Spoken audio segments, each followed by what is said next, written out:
Hi guys, welcome back to the channel, or welcome if you're new. My name's Heather Salter-Purves. I'm a queer fantasy author, and this is part 2 of my 2024 bookish challenges and goals that I'm setting myself. If you've not already, please consider checking out the part 1, which is my writing and author related challenges, or this one is just going to be all the books and reading related challenges and goals I have for myself. So I would love to know if you would take part in any of these, or if you have any suggestions, please let me know down in the comments. But without further ado, let's get on into it.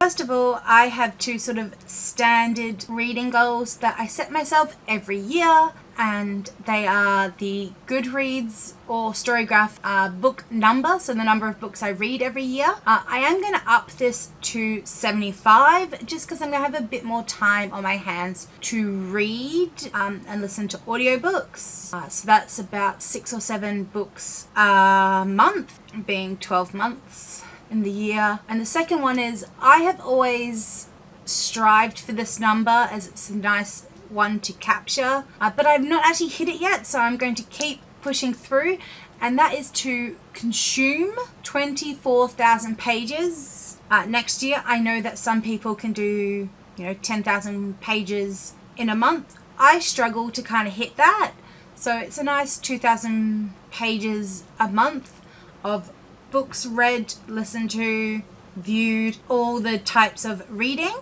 So they're the 2 basic main ones that I have every year that I kind of alter around.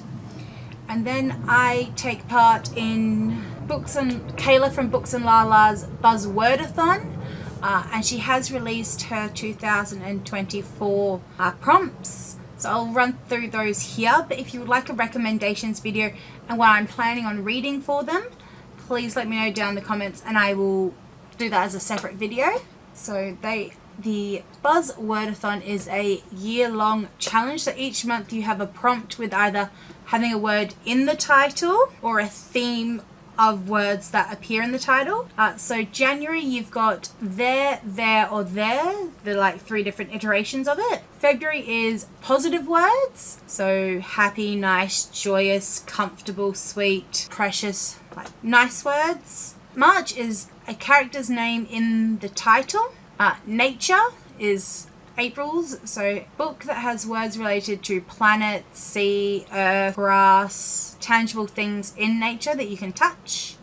May's word is every, so to have a book title with every in the title, so it could be everyone, everywhere, everything. June is repeating words, so book title that has words that repeat itself. The example was given as wrong place, wrong time, so any word that repeats in the title will count. July is measurements, so you've got distance, time, numerals, weights, I assume, if you do have. August is like, so a book with the word like in the title. It can be in the forms of unlikely, likable, likewise. June is the senses, so a book sense related words in the title, so taste, eat, smell, eyes, ears, see, hear. So it can be the action of using the sense or the organ that the sense is used through.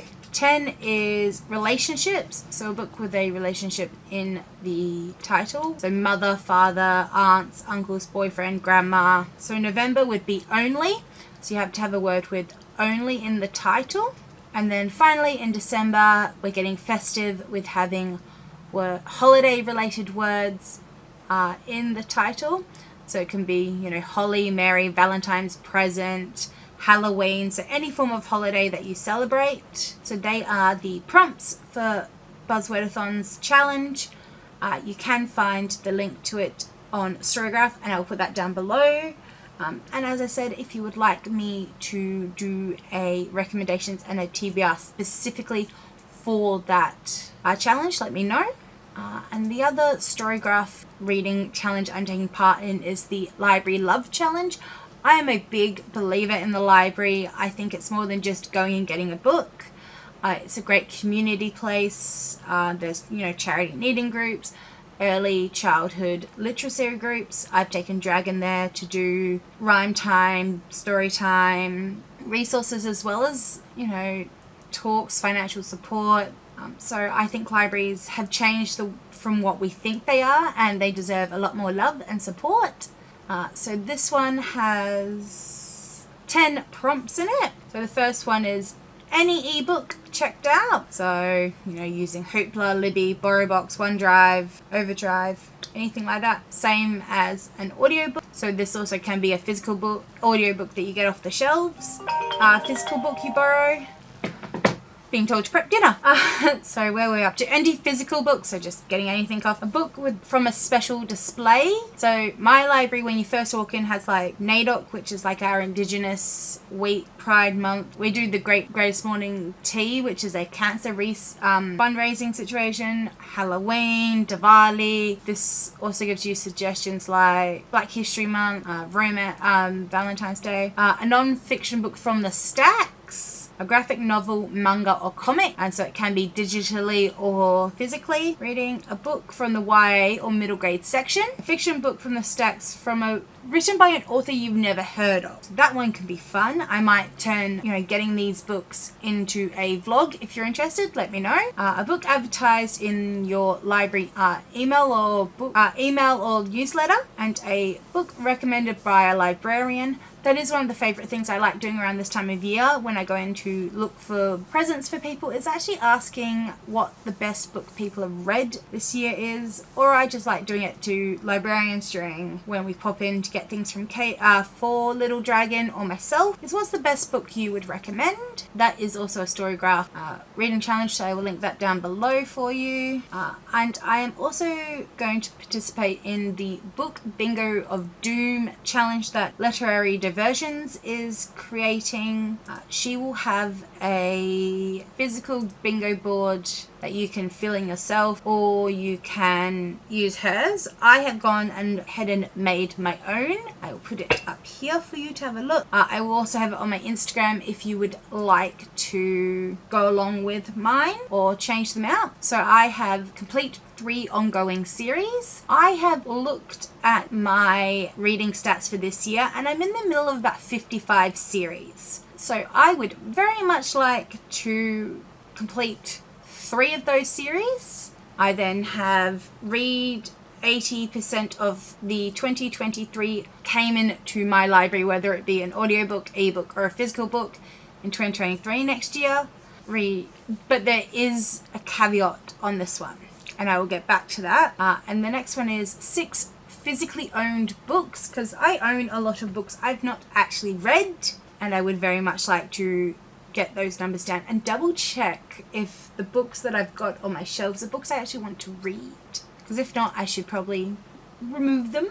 The next one is 6 book club picks. I am part of at least 3 book clubs. I think I kind of dabble in a 4th and 5th, but definitely 3 book clubs, and I actually run one of them that I'm going to get back up on its feet, and that's the Double Trouble Book Club, where we'll be reading duologies. But basically I need to read 6 book club picks. I have a book club I physically go to, YA for WA book club, which reads young adult novels, and then my Double Trouble Book Club, and then the next one is to read 6 series up to date, because there are some book series that I am in the middle of, but I'm 1 or 2 books behind what's already published. So as long as that, I just need to get those series up to date. Like Sean Maguire's Wayward Children, I believe is going to be a 10-book series, and I am at least a book behind, and the next one comes out in January, so I would need to read 2 books in that series to get a tick in that slot. And then read 5 books aloud to Dragon, being my little one. So I have to do that. She's also going to kindy, so it may be one of her books. But I think actually sit down and physically read Narnia to her. Start going through that, or the Winnie the Pooh book, or the Disney books we've got. The next one is to read 6 self-published books and add a review to them, because reviewing books is also really helpful as that's part of the author side. I believe that a rising tide lifts all boats. So showing a bit of support to my author buddies, and that would be a honest and frank review with my opinions. And the next one is 5 non-fiction books. I'm really bad at reading non-fiction, and I think I want to read more of it. Circling back to my 24,000 pages in next year, in 2024, if I read more than 2,500 pages in a month, I get to tick off this box.